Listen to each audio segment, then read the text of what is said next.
For this podcast, we're proud to partner with Zurich Life and Investments. As one of the last true independent life insurers, Zurich has always believed in the value of advice and the professionals who provide it. They continue to invest in programs such as this one that are designed to strengthen the health and reputation of the advice profession.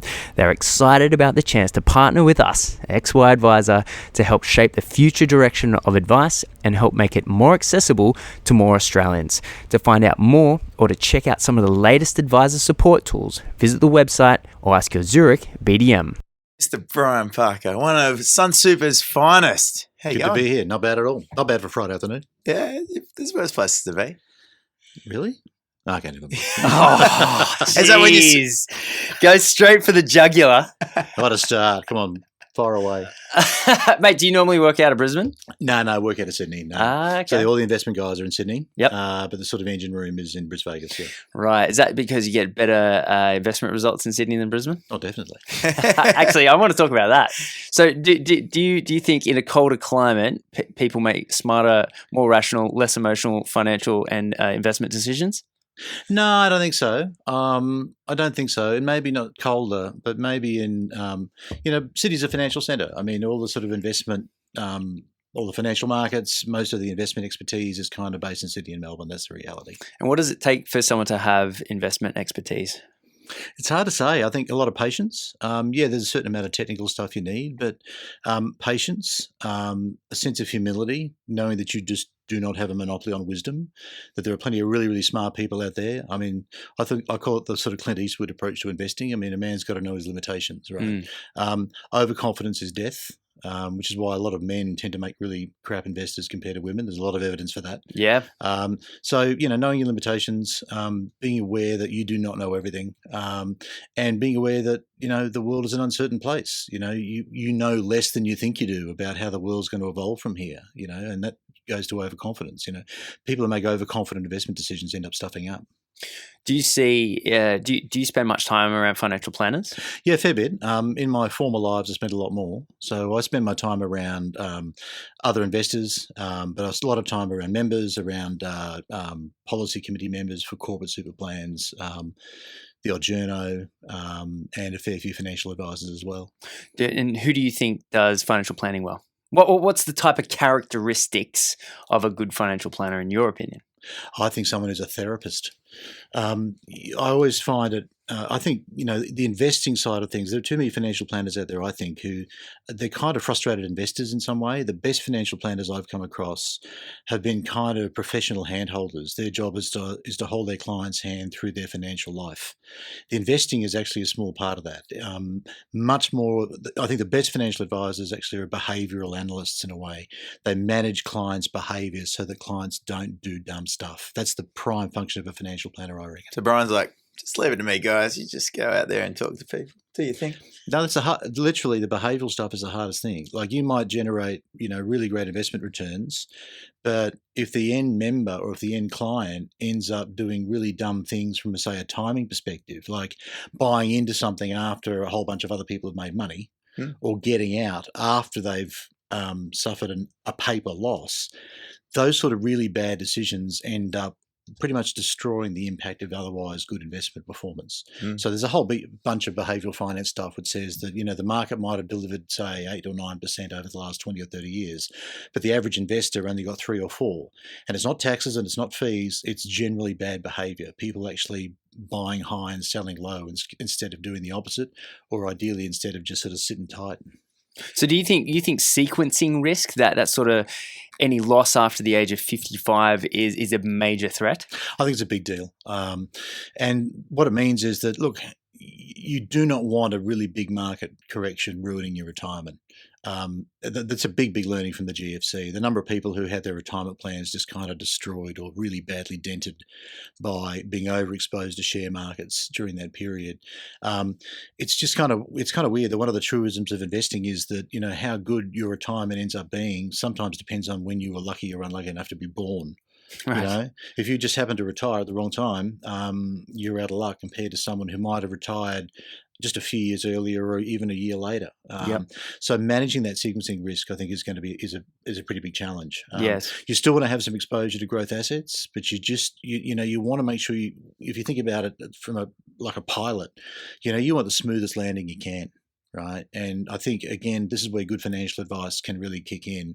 It helps fund members, it helps their clients come into their retirement and have a smooth landing. Yep. So you're an economist, and I could tease out that sequencing risk was a big deal. What's some other key macro things that you think advisors should be paying attention to? Macro thing, I reckon the environment right now is really, really challenging because if you look at the kind of universe of investments out there, nothing's cheap, right? So if you were starting an investment journey from scratch and saying, well, I'm just going to go out there and buy stuff that's cheap, well, good luck with that. Nothing's cheap. Bonds are expensive, property's expensive, shares are expensive.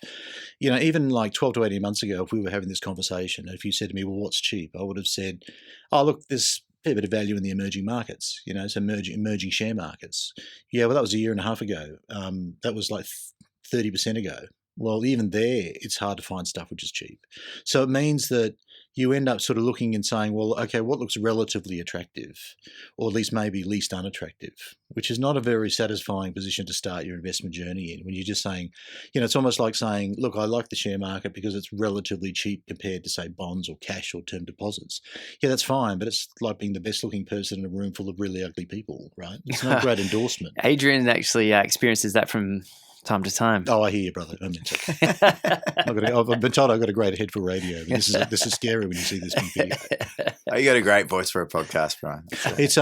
Look, we're kind of late cycle. The past returns have been brilliant. And I think the main thing we need to get across, the message we need to get across to, the clients of financial advisors and super fund members is that, no one should do their planning assuming they're going to have a run through to retirement where you get double-digit returns per annum forever. It just doesn't work that way. We've been really, really fortunate for the last 5, 6, 7 years. Back in February 2009 when the world was about to end, just when you think things couldn't get any worse, they don't. They get better. Right? Yep. And you've had a run of really good returns, but it just means now, okay, the rearview mirror looks really pretty, but the windscreen looks a bit scarier. Look, we can't comment on particular banks, but one thing, let's widen it out and talk about Europe, right? Okay. On our list of worries, Europe has been there for quite a while. Not because of Greece. No one really cares about Greece unless you happen to be Greek, okay? But the main game, sorry, Adrian, but the main game has always been Italy. Yeah, man. And the only reason people worried a lot about, for example, Greece and Portugal and Spain is that, Spain was a kind of big deal, but it wasn't so much those economies. It was like, what the hell happens if this spreads to Italy, right? The smaller versions of Italy. Exactly. Italy is a big deal. It's a a G7 biggest economy. It's a big bond market. A whole bunch of bond investors all around the world own Italian debt. The banking system, something like 18% of all the bank loans in Italy are like non-performing, which is pretty dire. The economy is kind of burdened by a heap of debt, bad banking system, high unemployment. It's just kind of a very stagnant economy. It's funny, it's the great lifestyle economy of the world, but in an economic fundamental sense, it's a real worry. And then they've just voted in a government which is very anti-EU. Absolutely, and it's part of this global trend. One of the big things is that as an investor, certainly in my career, you kind of kept an eye on politics. You did. You sort of needed to be at least an amateur political analyst, but it wasn't the main game. You kept a weather eye on politics, but economic fundamentals were very much the main game, and that's still mostly true. But now we find ourselves worrying about politics and about the path, the policy direction, if you like, in a lot of economies, which you didn't really have to worry about before. And I can't see that really curing itself in the short term. And it's not just Trump, it's wider than that. It's Brexit, it's Trump, it's what's happened in Italy. It's what happened in some economies in Eastern Europe where you get some sort of right-wing populists start to emerge. Austria as well, right? Yeah, and this is a worry. luckily, some electoral systems where you might otherwise throw up some pretty disappointing candidates, like France, for example, or to some extent here, the electoral system doesn't tend to allow it. But in other economies where it does allow it, it means you get some pretty left field political because they outcomes. sort of have 5 parties and you only need to be the top of the 5.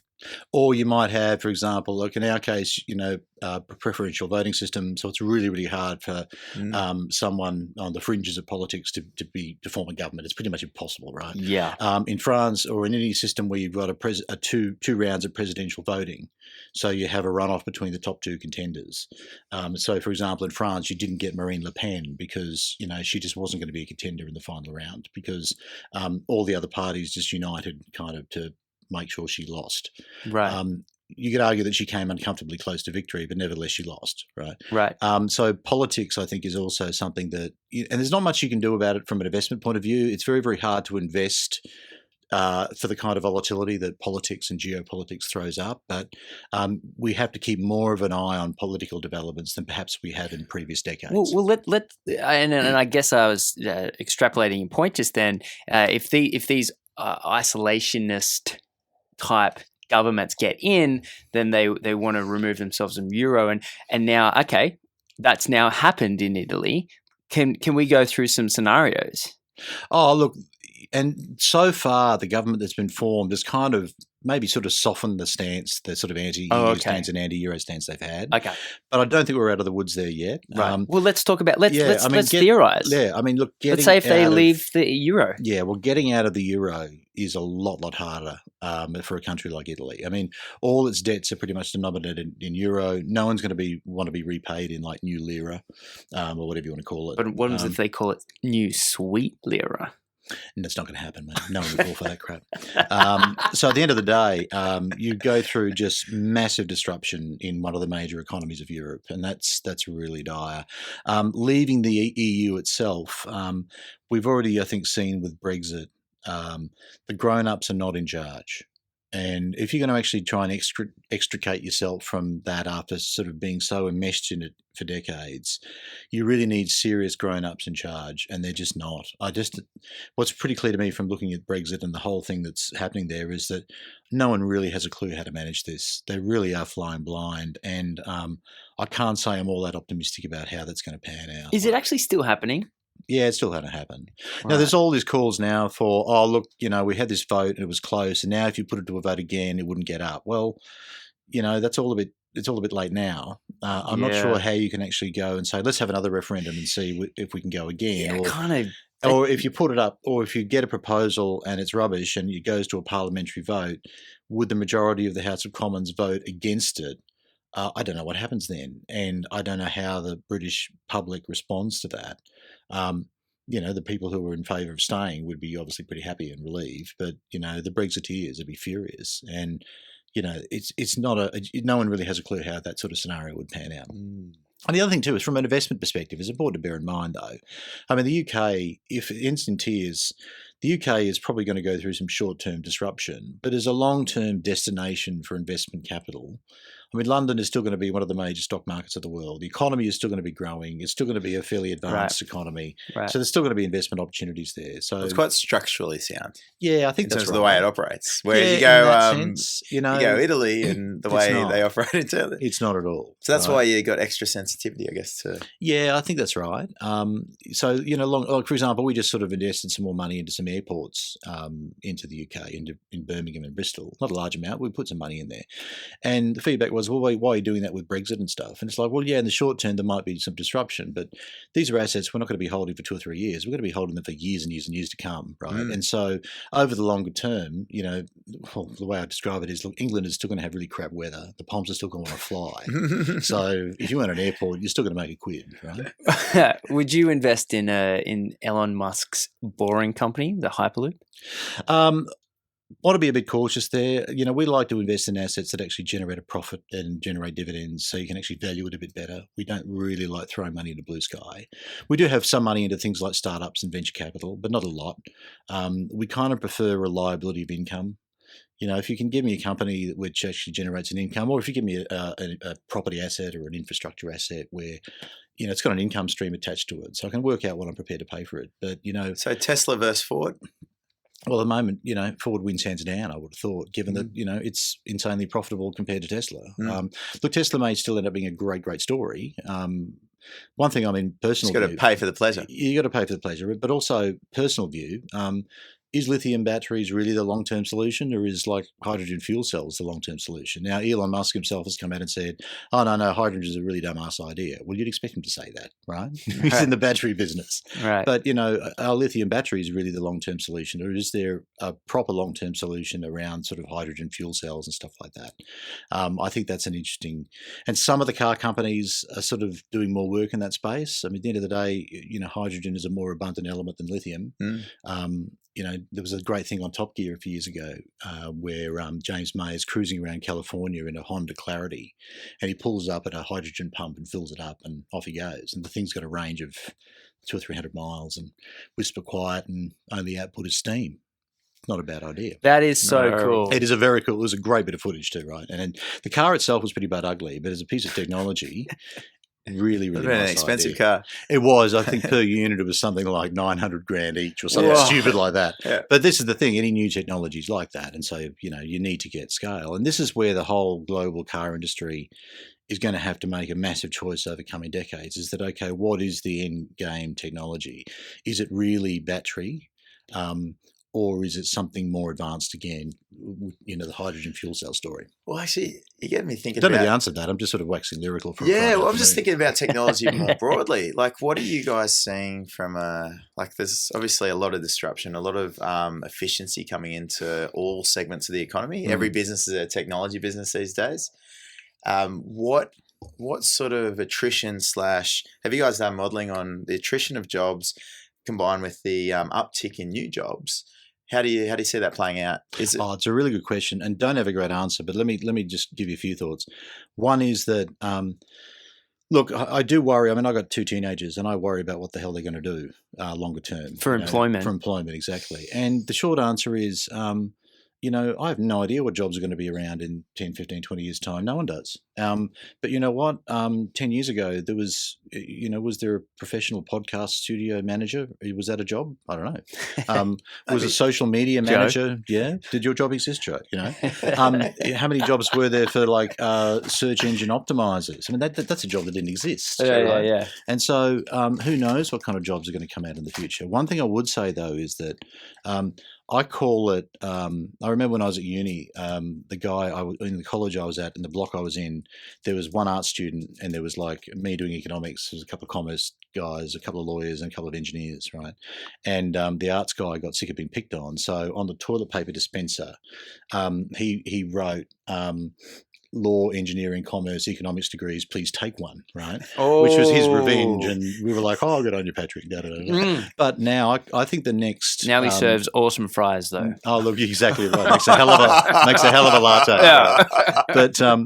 But my point is, he's about to get his revenge, because I think the next 20 or 30 years... It's the creative stuff. It's the human stuff. The lateral thinking. Yeah, that's the thing. The stuff that can't be sort of, artificially intelligence competed away or whatever. Do you really want a robot looking after you when you're old and sick? In Japan, they're actually developing robots that can care for their elderly, because they're going to run out of people to care for their elderly. Yeah, they got a lot of them. Do you really want to? Yeah, exactly. Do you really want a robot caring for you when you're 90 and an age? I don't think I want to. It's sad. It's really sad. And so I just think that these sort of human roles, communication roles, are going to really be the source of growth in the future. Anything that you can pretty much automate away, which, to be honest, is a fair chunk of the average business degree, totally. a fair chunk of accounting, and even perhaps engineering. Yeah. Unless you're creating something new. So I just think, creation and innovation and communication and human skills, that's really the future. I'll tell you what's creepy is AI can even create, as an ex-muso, I would shudder to call myself a muso these days, but as an ex-muso, I have a major interest in AI music.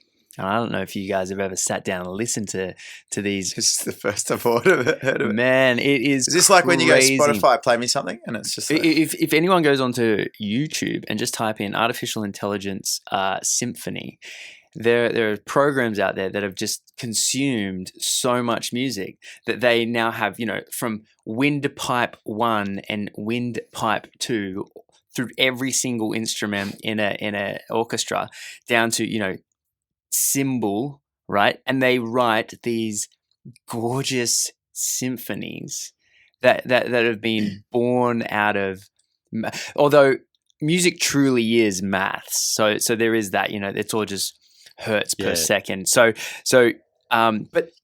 by no stretch of the imagination would I think that AI couldn't develop a brand new building that's never been designed, that is structurally and artistically beautiful, because it consumes all the designs of buildings all over the world. And then with AI, or what we call AI, which isn't truly AI. So I'm actually quite worried that even the lateral thinking, creative stuff is going to be. I mean, if you get, I believe it's IBM Watson that essentially dreams. And what they do is input data. I mean, entrepreneurship truly is taking an idea and trying to do something with it to attract people or other businesses to use it. Well, imagine if under big data that these AI programs can understand human behavior, and it can dream a million different business plans, go-to-market strategies, and to the point where they're pumping out perfect products and perfect services while listening to its own perfect music and housed in its own perfectly designed. I'm sitting here going, yeah, humans are a bug, not a feature. I don't know. I mean, I like the idea of, if I go to a pub and I want to see a live act, I don't want to see a laptop sitting in the corner, right? Well, I want a human, and I want a human with all their imperfections and all the, a human that's actually on stage and is kind of hungry to do well. Well, I agree, but will AI agree? Well, will AI look at you and say, it might look at you and say, or me, or all of us, and go, well, we don't care if that's what you want. Okay, well, which begs the question. I mean, if anyone has to write music that has a market, right? Yes. I mean, if I get a piece of AI to design a symphony, will every human being that listens to that love it? Or will enough human beings listen to that, love it, and make money for who? Like, I know someone's got to be behind this. This is the weird thing about AI that freaks me out. It makes humans redundant. I don't know. Have you seen that movie, the kids, Wall-E? Where where the humans are just these blobs who just cruise around on spaceships, and all they do is shop and get looked after by robots, right? Yeah. Now, is that the future? Oh God, that is just utterly. I remember seeing that at the time and said, like so many of these kids, very sophisticated cartoons, there's elements of truth, and you look at the future and go, really? So we're going to make the planet so disgusting that we're just going to be cruising around the universe on giant spaceships and just getting fed and sold stuff we don't need, and robots are just going to sort it and end up sort of controlling us. I know. I'm not sure and even in that movie, the humans do get their revenge. It's either that or the Matrix. Yeah, I think I'd rather the cruise ship where I'm just constantly fed and watered for all eternity. Exactly. Well, it's like you look at marketing or social media, like it's converged on the personal brand so much with a lot of things, and like to get the cut through to people, because someone's story, personal story, narrative. That's what cuts through. So that's something that's probably going to continue, even if you go everything's automated. Like, because that just, if you assume that, well, the AI is commoditized. So what's going to differentiate amongst an AI solution? Well, it's some sort of personality coming in as a human. Yeah. I think that's the thing, is that to me, when you know it's AI and you know it's kind of fake in that sense, give me a human any day. Give me a human on stage kind of sweating and working hard for their money and entertaining, wanting to entertain people. Have you seen Google now making phone calls to people and the person on the other end doesn't know that it's an AI? That's creepy. Yeah, I don't want to Google ringing me up at all, to be honest. No. AIO human. I'm just hanging up. Yeah. You know, I have a very low tolerance for people who ring me up, machine or human, at like tea time at night, regardless of where they're located. I got a real simple recipe. Just don't pick up your phone. You got to do something. Well, that's the thing. I mean, how many people actually ring you on your landline these days? What do you have a landline? Yeah, well, and the only person we don't have the only people who ring the only people who ring us on the landline, my father-in-law and my brother-in-law. Everyone else rings us on a mobile. Yeah, well, I was talking to my parents. I'm like, so you guys, like, how many people actually call you? And like, they've got your mobile too, these people. So if you just told them that they, like, the rest of them are all the telemarketing calls because you've been in the system for 20 years with the same number. Yeah, that's right. I do know a guy who engages telemarketers, and he deliberately, if someone rings up from Mumbai or wherever, and he just engages them in conversation and keeps asking them lots of questions back until he wastes a good 20 minutes of their time, and then says, "No, you know." That's going to impact their KPIs massively. Yes, but he never gets a call back, which is, you know, problem solved. That's a very good point. Because he's particularly obnoxious, and he's got time to kill. So you got to really I've been waiting for your call. Thank you. Yeah, exactly right. Or you just say, "Hold on," and put the phone down and walk away.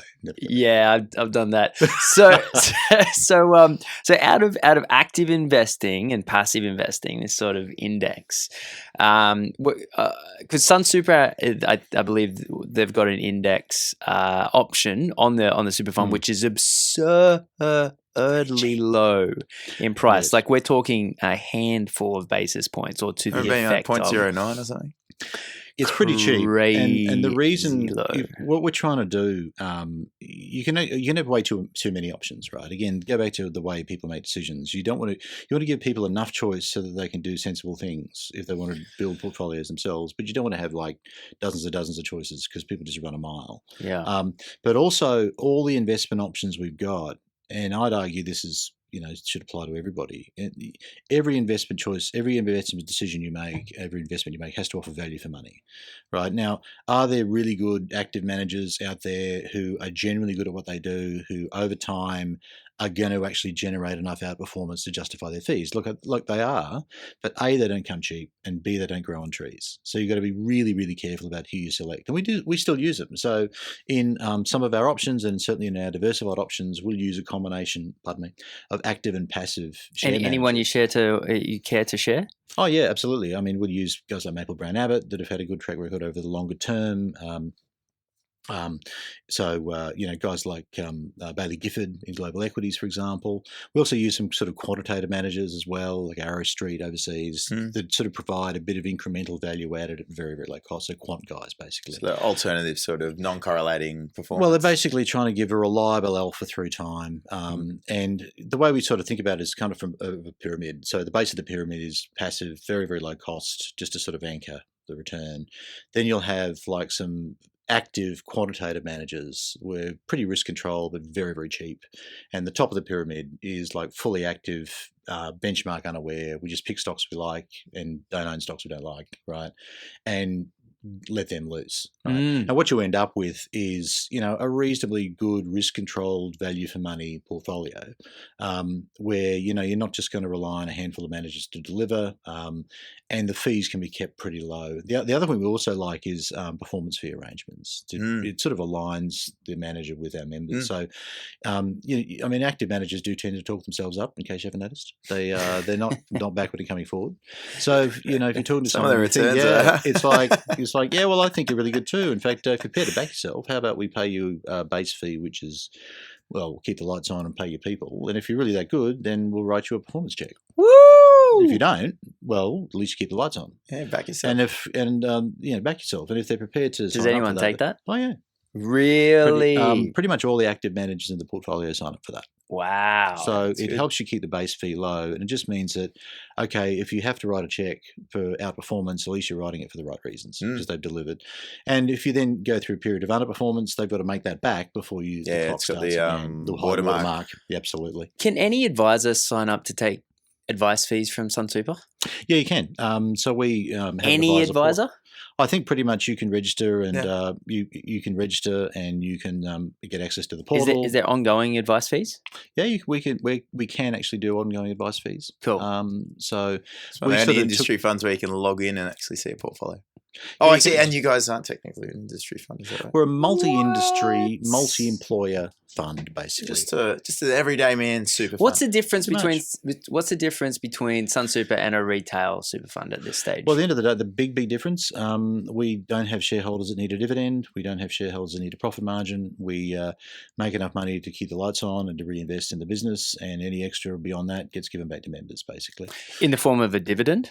Well, in the form of lower costs or better fees or lower costs, lower fees, or better administration or better advice or whatever. So basically, is those records public? As in, we publish an annual report. Absolutely. Yeah, really. With the accounting, like how much cash on hand and everything. Yeah, like that? we publish an annual report, including annual financial statements, like a public company. Basically, yeah. Wow. And you can. The other big thing is that even though we have a sort of a Queensland heritage, and so back in the 80s when the industry funds were being formed in Melbourne, in particular, Joe Bjelke-Petersen was Premier of Queensland. Not much missed. I grew up in Queensland, so I'm a little bit bitter and twisted, right? But back then, he basically took quite a character. He was a character. That's a polite way of putting it. But back then, he said, "Well, look, none of our money is going south of the Tweed, so we're going to keep our money in Queensland." So he basically arranged to set up a Queensland-based industry fund, and so basically, it's kind of nominally looked after, or our nominal shareholders, if you like, are the Chamber of Commerce and Industry for Queensland, the Queensland branch of the AWU, and the Queensland Council of Unions. And so the employers and the unions have reps, but we've also got a third of the board that's independent. So it's a different history than multiple. Oh, I thought it was a conglomerate. Is that how you guys ended up actually being friendly to advisors? Basically, I mean, you can actually. We've got 1.3 million members. Probably about 2/3 or maybe less now are in Queensland. Well, you guys just became the third biggest, didn't you? Not the biggest, but we're certainly top 10. The third biggest. You guys are 40 We're billion one of the plus. fastest growing, absolutely. Are you pushing for this top 10 for default with the Productivity Commission? Are you guys preparing for that? Well, I think we're preparing for any eventuality, I reckon. We've really taken the view that in this business, you need to get big in terms of member numbers so you can drive your costs down and drive your fees down. Because if you don't do that, you will not survive longer term. We certainly took the view some years ago that in an industry where there is so many smaller funds that are under pressure, you don't want to be one of them. And the best way you can not be under that kind of pressure is to grow quickly, but also grow in such a way that you are not on the radar screen when people say you're subscale, you don't have enough members, you don't have enough FUM. And I think Warren Chant at Chant West published a study maybe 2 years ago or 3 years ago where he said, look, unless you're at 10 bill under management, you're just not going to survive. You don't have the scale. If you did that study today, I don't know whether 10 bill would be the figure, but it certainly wouldn't be any smaller. Have you guys, has Sun Super ever acquired other small industry super funds? So we merged with Kinetic Super, and that merger was finalised on the 12th of May, I think, this year. Right. The Kinetic board were actually that was ex-media, right? Media then more recruitment, recruitment space. Right, yeah. But the Kinetic board really took a decision that was very much in the interest of their members, and it was quite a brave decision where they said, look, we need to do something here, we are subscale. They kind of saw the future and started looking for potential partners, and so they ended up partnering with Sun Super. From our point of view, it means that we pick up another 250,000 members, another I think about 4 billion under management, give or take, and it just adds to the scale, which means the cost per member can come down. What was the acquisition cost for 250,000? Oh, I can't recall, mate, but it was basically it was a merger, so it was like a there's like not really an equity swap cost. sort of It's thing. basically you're bringing two funds together, so it's not really like a corporate transaction. There's no equity as such. To buy. That's weird. Yeah, I don't know. Again, I'm just a humble economist. It's like two charities merging together. Economists, It's pretty much if you're bringing two pools of money together and two teams together. Why don't industry super funds pay a dividend to their members? Because whenever I hear we're for-profit member, I always think, well, where's my profit? Like it's in the return. Yeah, At the end of the day, what are the assets of the fund? The assets of the fund, they're the members' assets. They're not the fund's assets, totally. right? So the assets of the member generate a return, and that return is credited to the members' accounts. Right. The only thing that comes off that is the fees that go into delivering that return. So yes, you pay an internal team, you pay administrators and directors, and you pay external managers. But net of those fees, that's what goes into members' accounts, really. When part of the fees that we charge go on really running the fund. So if for whatever reason there is a surplus on the fee, then that money would just get punted back into a return. It'd be basically a return, yeah. So, we generate a return and we deduct enough to basically meet our costs, and that's it. But the key thing is that, we don't have a board and shareholders that say you must do a 10% return on our equity. Right. Because that just doesn't enter into the conversation. Right. And there's no dividends to pay. There's no return on equity targets per se. It's all about you generate a return, you cover your costs, and you hand it back to members. Right. That's it. You'd have quite a satellite view of what's going on in the fund, across the board. Yeah. What's the trend ethical? Because I know you guys have an ethical option. Yeah, we do. How are you finding? Can you see a noticeable trend? We've not attracted massive inflows into that option, but one thing we do is that we do have an ESG filter on pretty much everything we do. Okay, so you got an overall. Absolutely. So all the investment managers we appoint, they have to sign up to take into account environmental, social, and governance factors in deciding which investments to make. They have to sign that up. That is part of the investment management agreement they sign. Cool. In addition, if we go into any asset or any particular strategy, it gets voted on.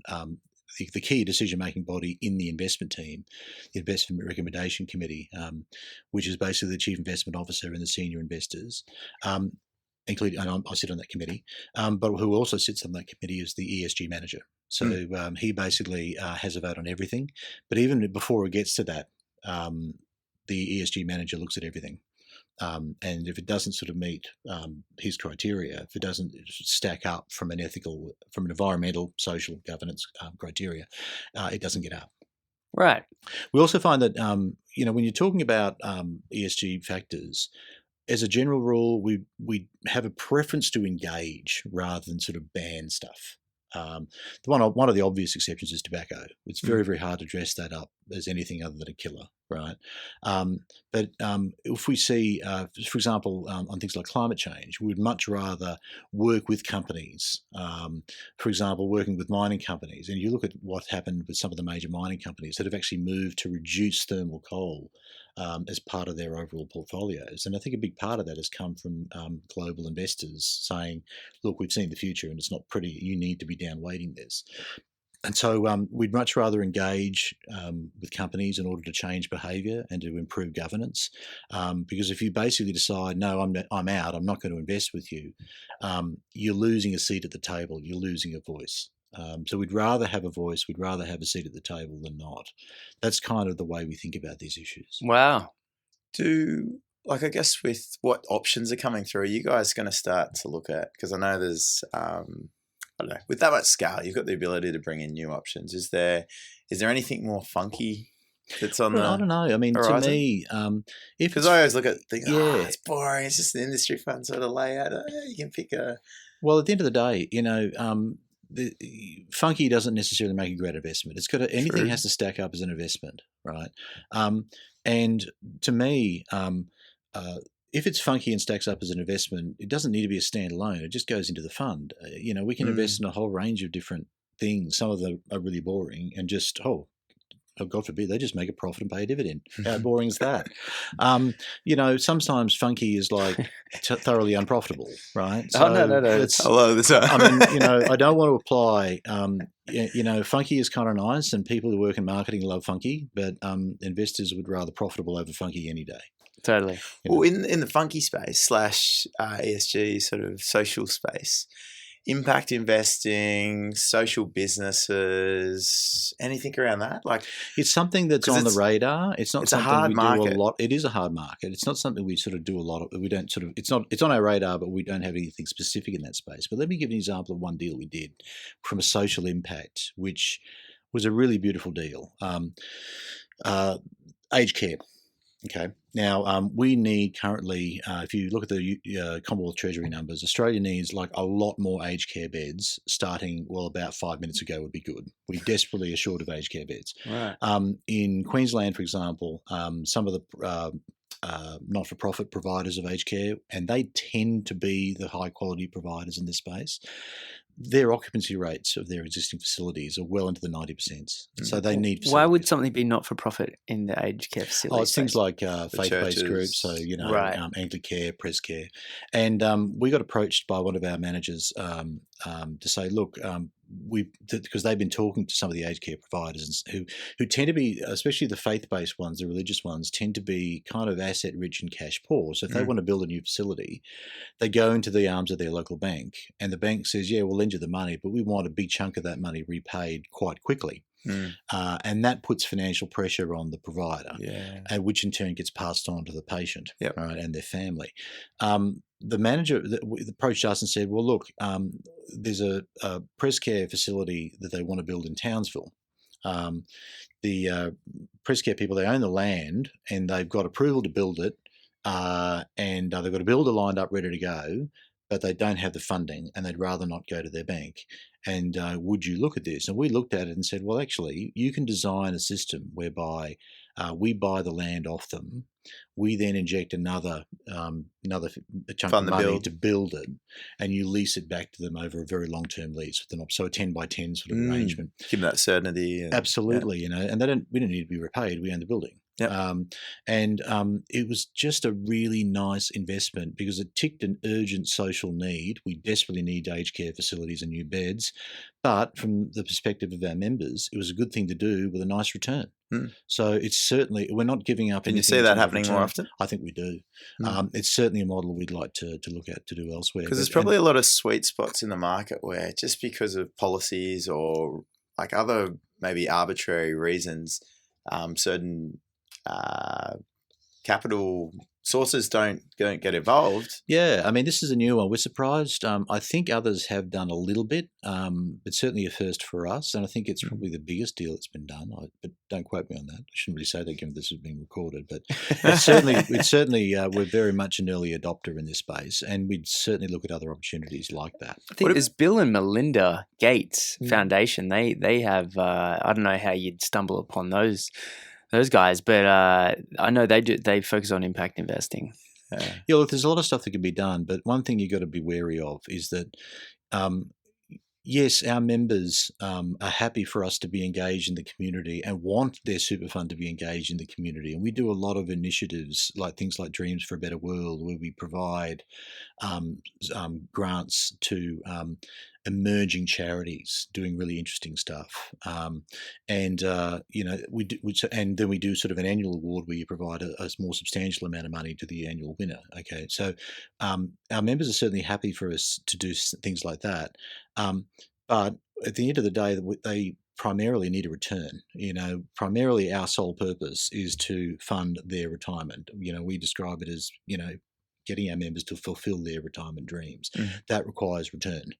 You might feel good about what we do, but if it doesn't provide the return you need to live on in retirement, then it's all fairly academic. It's all fairly... Well, that's the thing. You can look at it and go, well, like everything's risk priced. And if you go to take on more risk to achieve the outcome, you're sort of subsidizing the outcome. And sort of... There's no free lunch, You've got to, if you want a return, you're going to have to be prepared to take risk. I mean, I often say to people, look, we're not in the risk avoidance business. We're in the risk management business. We take and manage risks that we hopefully understand as well as possible, and risks that we can manage, and risks where we're very confident that we can be adequately rewarded for those risks. That's ultimately what we get paid to do. If we're not doing that, we're not going to be generating the kind of returns people need, but it also means that our members won't be able to sleep at night. And frankly, sleeping at night can never be overrated, right? We ideally want our members to sleep soundly at night knowing their money's in good hands. Yeah. Mate, Look, obviously sunsuper.com.au is how people can get in contact with Sun Super, but do you play a more of an active role in the financial advice world, or do you? I do get out and about and speak at the odd advice conference when I'm invited. Also we're finding a number of financial advisors starting to use Sun Super as a very easy option for some of their clients who want a good performing value for money superannuation solution. And so that's been a growing part of our business. Happy to support financial planners that do that with client seminars, for example. And I've done that in my 2 former lives, which is lots of fun. I think getting out and talking to the end client and talking to the member, it's funny. My boss, Ian Patrick, when he joined, he said to us, keep me in mind for member seminars because it helps me keep it real. And I've always remembered that, because to me, getting out and actually talking to people who ultimately pay your fees, who you are ultimately working for, it helps keep it real. These people, exactly. Yeah. These people should have a right to come up to you and kick you in the butt or shake your hand, depending on the day, right? That's what you get paid to cop. As I said, it just helps keep it real. So I do stuff like that. I do the odd media gig. Is there any side projects that you get involved with, or even apart from the odd webinar with you guys? Yeah, exactly. Yeah, or non-Sun Super activities that might be something different. I don't know. I mean, what do I do? God, I don't do a lot of side projects. I mean, I've got sort of 2 teenagers who keep me occupied, and a wife who tells me what to do on weekends and stuff. So good wife. I have every good man. I have plenty of stuff to keep me busy. Very good. But well, my day job how would great someone fun. reach out to you if they were interested in getting you to chat to their clients? Oh, look, you can hit me on LinkedIn. So I've got a LinkedIn profile, so you can sort of direct message me there. You can follow me on Twitter. I've got a really lame Twitter handle, though. It's called @Parkonomics, which I'm going to have to change because it's really lame. And my son just my son just rolls his eyes whenever he hears that. Wait a second, so now I love lame. it. How good is it? You're going to get tagged when the podcast comes out. So the podcast came out, Parkonomics. Parkonomics. I just need more followers. I'm trying to actually crack 400 followers if I can. It's very marketable, actually. Parkonomics, I can see a brand there. I don't know. It's kind of naff, but we'll give it a go. So if people watch this and want to sign up, Parkonomics t-shirts. That's sad. Hell yeah. You need to get out more, Adrian. But yeah, it's but certainly following me on Twitter, and I don't barrage people on Twitter. I mean, if I've got something interesting to say, or if I read something interesting that I feel like is worthwhile sharing. Do you ever try and start Twitter wars? Not really. I got involved in one, How'd that go? which badly. It was one. I usually do. It was one over. I sort of joined. Peter Fitzsimons was in a big debate about, and still is, about the stadium splurge, so called. And Allianz. And I just thought, I've been to both stadiums. There's nothing terribly wrong with them, and certainly nothing that involves spending that kind of money on 2 new stadiums that are still relatively young in terms of stadium years. Yeah. And so he was getting a flogging, and there was one comment that some guy made, which I just thought was particularly, and it was more economics related, so I fired in, and that was a dumb thing to do because that was 48 hours of my life on that. So I said, and I figured that Peter Fitzsimons didn't need my help anyway. So, anyone that's listening, try and start a Twitter war at Parkonomics. Well, it's easy to talk about our stadiums when you got access to when you go up there so often, you can access Suncorp, the best stadium in Australia. It's a great stadium, yeah. It is very good. But, it all comes down, to me, economics is about opportunity cost. What else could you do with the money? The cauldron. It's about watching sport. It's about watching sport. It's a lot of money for people who watch sport in Sydney, and they can't fill the current stadiums. Yeah, no. That's because if you could get 70 or 80,000 people at Homebush a week to watch a club game, terrific. In Melbourne, I remember going to. They go to watch anything. Yeah, they do, exactly, because it's Melbourne. But they could have the international badminton tournament and it'd be full. Well, I remember going to watch it. I went down to Melbourne a few years ago with my son, and we thought, let's go to the G for a game, and it was a really ordinary game. It was only Richmond Hawthorn, which at the time Richmond was getting flogged. And the weather was rubbish, so they only had 45,000 people. So it's a small turnout, But I just thought, really? That's a small crowd for an ordinary, and it ended up being a great game in Richmond. Well, what's hilarious is they played the first Origin in Melbourne. It was packed out, and it's bigger than when it's held in Sydney. Yeah, no, it is true that people in Melbourne will just go to watch 2 cockroaches running across the G. Really, that's what happens when you got better stadiums, bro. I don't know, mate. Don't know about that. We'll agree to disagree on that one. All right. Well, mate, it's awesome to have you on. Thank you very much. Good on you. Thanks very much, guys. Appreciate the time. Cheers.